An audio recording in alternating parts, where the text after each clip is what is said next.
Un'apertura nella siepe, l'accesso semplice allo stabile abbandonato, un tempo sede della scuola sommergibilisti a 2 passi dalla fermata bacini dell'Arsenale e appena prima degli uffici di monitoraggio del Mose.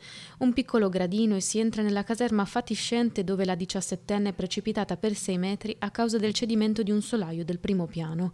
Si trovava insieme ad un altro minorenne che ha dato l'allarme subito dopo la caduta della ragazza. I due erano entrati intorno alle 5 del pomeriggio per perlustrare le rovine della caserma. Secondo le prime ricostruzioni, la ragazza sarebbe caduta sul vano delle scale, riportando diverse fratture di seria entità.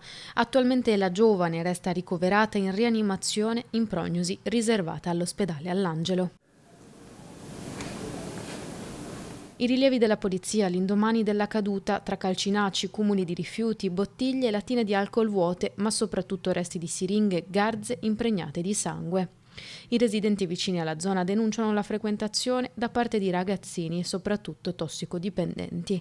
L'incidente che ha coinvolto la giovane ragazza ha riacceso l'attenzione su questo buco nero della città.